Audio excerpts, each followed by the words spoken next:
भैया है कहना बाम कैसे हारे आज करी हैया मोरी बहुत पिरान। अरे यार मोरे अरे यार तोहरे ऊपर कौन चिर्री गिर गए?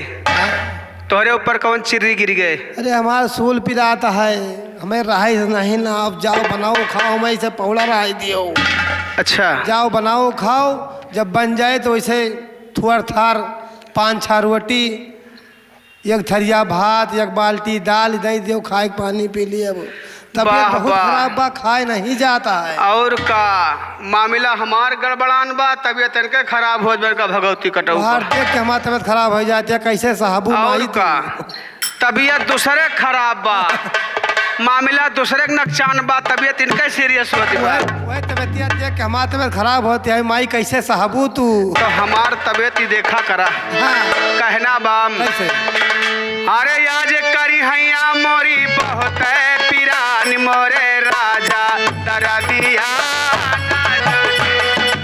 आज करी हैया मोरी बहुत पिरान, मोरे राजा दरदिया ना जाने।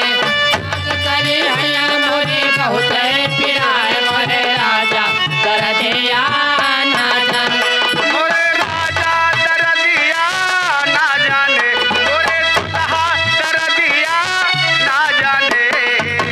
आज करी हैया मोरी बहुत पिरान, मोरे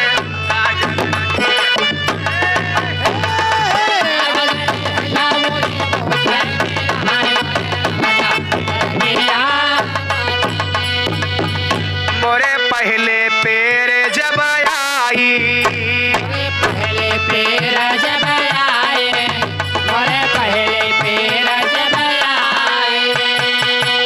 मोरे सासों का दियो बोलवाई, मोरे सासों का दिया बुलवाए, मोरे सासों का दिया बुलवाए।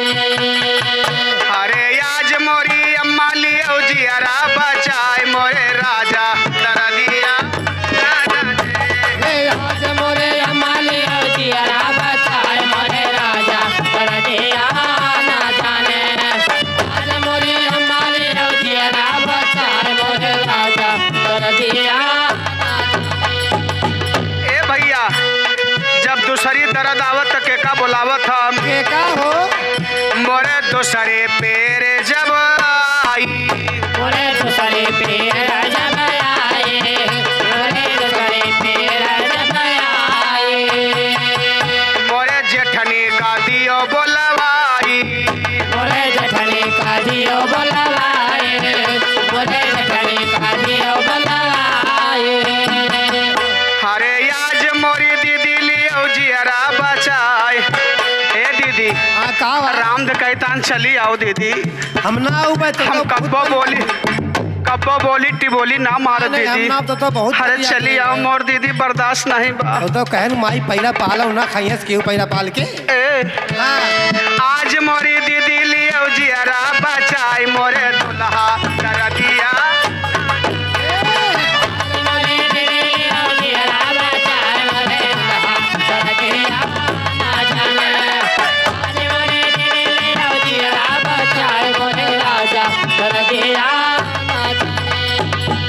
मोरे तीसरे पेर जब आई, मोरे तीसरे पेर जब आए, मोरे तीसरे पेर जब आए। ए नंदियावा का दियो बोलवाई, पता नहीं कहाँ चली गई, भतार काटी हो ना समझ बा। ए भैया ए बच्ची चली आओ, लकी भैया बुलाए लियो, बहुत तकलीफ होत हुए तो। का करे हमारे एक जने है स्कूल से छुट्टी नहीं पहुँचते। नहीं बताई? समझ मिली है भाई, लकी भैया स्टूडियो खोले हैं यहाँ पर ना। खाली एक का दिन तो मिला थे इतवार का। लकी भैया स्टूडियो खोले यहाँ हैं, उनसे बता दो भाई जब स्टूडियो बंद किया हो चला आओ किंचा। अच्छा हाँ मोरे तीसरी पीर जब आई, लकी भैया का दियो बोलवाई, लकी भैया का दिया बुलवाए, लकी भैया का दिया बुलवाए। ए आज मोरे भैया लियो जियरा बचा चलाओ।